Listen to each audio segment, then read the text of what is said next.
ವಿಕ್ಕಿ ಕೌಶಲ್ ನಟನೆಯ ಚಾವಾ cinema box ಆಫೀಸ್ನಲ್ಲಿ ಗೆದ್ದು ಬೀಗಿದೆ. 800 ಕೋಟಿ ಗಳಿಸುವ ಮೂಲಕ ಈ ಸಿನಿಮಾ ವಿಕ್ಕಿ ಕೌಶಲ್ ಜೀವನದ ಅತ್ಯಂತ ಯಶಸ್ವಿ ಚಿತ್ರ ಎನಿಸಿಕೊಂಡಿದೆ. ಇನ್ನು ಈ ಚಿತ್ರದ ಯಶಸ್ಸಿನ ಬಗ್ಗೆ ನಿರ್ದೇಶಕ ಮಹೇಶ್ ಮಾತನಾಡಿ, ಚಿತ್ರದ ಯಶಸ್ಸಿಗೆ ವಿಕ್ಕಿ ಕೌಶಲ್ ಮಾತ್ರ ಕಾರಣವಲ್ಲ.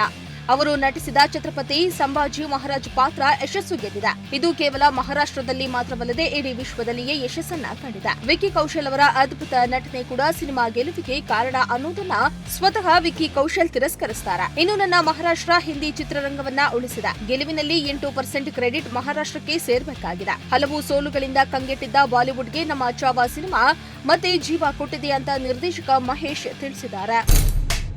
ವಿಜಯ್ ಯಾವಾಗ ರಾಜಕೀಯಕ್ಕೆ ಎಂಟ್ರಿ ಕೊಡ್ತಾರೆ ಅಂತ ಅಭಿಮಾನಿಗಳು ಕಾಯ್ತಾ ಇದ್ರು. ಅದರಂತೆ ದಳಪತಿ ಹೊಸ ಪಕ್ಷವನ್ನ ಕಟ್ಟಿದ್ರು.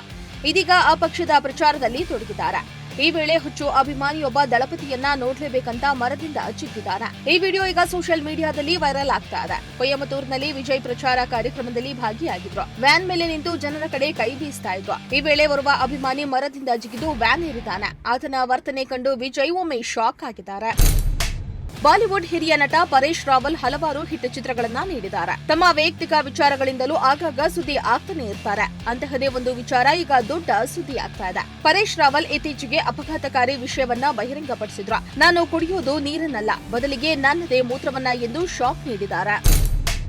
ಸ್ಯಾಂಡಲ್ವುಡ್ನ ಯೋಗರಾಜ್ ಭಟ್ರು ಡೈರೆಕ್ಷನ್ ಜೊತೆಗೆ ಸಿನಿಮಾಗಳಲ್ಲಿಯೂ ಕಾಣಿಸಿಕೊಳ್ತಾರೆ. ಚಿಕ್ಕ ಪುಟ್ಟ ಪಾತ್ರ ಮಾಡಿದ್ರೂ ಕೂಡ ವಿಶೇಷತೆಯನ್ನ ಹುಡುಕ್ತಾರೆ. ಅದೇ ರೀತಿ ಈಗ ಕುಲದಲ್ಲಿ ಕೀಳ್ಯಾವುದೋ ಅನ್ನೋ ಚಿತ್ರದಲ್ಲಿ ಒಂದು ರೋಲ್ ಮಾಡ್ತಾ ಇದ್ದು, ಇದರಲ್ಲೀಗ ಇವರ ಗೆಟಪ್ ತುಂಬಾ ವಿಭಿನ್ನವಾಗಿದೆಯಂತೆ. ಇನ್ನು ಈ ಚಿತ್ರದಲ್ಲಿ ಬರುವ ಹಾಡೊಂದರಲ್ಲಿ ವಿಶೇಷವಾದ ಗೆಟಪ್ನಲ್ಲಿ ಮಿಂಚಿದ್ದಾರೆ. ಈ ಚಿತ್ರದ ಹಾಡೊಂದರಲ್ಲಿ ಒಂದು ಪಾತ್ರ ಚಿತ್ರೀಕರಣ ಕಟ್ಟಿಕೊಡೋ ಹಾಡು ರಿಲೀಸ್ ಆಗಿದೆ. ಈ ಗೀತೆಯಲ್ಲಿ ಯೋಗರಾಜ್ ಭಟ್ಟರ ಪಾತ್ರ ವಿಶೇಷವಾಗಿಯೇ ಗಮನ ಸೆಳೀತಾ ಇದೆ. ಪಹಲ್ಗಾಮ್ ಘಟನೆಯ ನಂತರ ಪ್ರವಾಸಿಗರಲ್ಲಿ ಭಯ ಮೂಡಿದೆ. ಯಾರೊಬ್ಬರು ಇಲ್ಲಿಗೆ ಬರಲು ಧೈರ್ಯ ಮಾಡ್ತಾ ಇಲ್ಲ.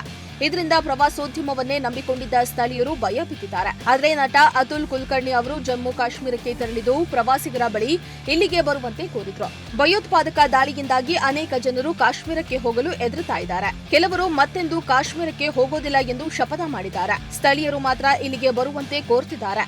ಅದೇ ರೀತಿ ನಟ ಅತುಲ್ ಕುಲಕರ್ಣಿ ಸ್ವತಃ ಕಾಶ್ಮೀರಕ್ಕೆ ಹೋಗುವ ಮೂಲಕ ದೊಡ್ಡ ಸಂದೇಶವನ್ನ ನೀಡಿದ್ದಾರೆ.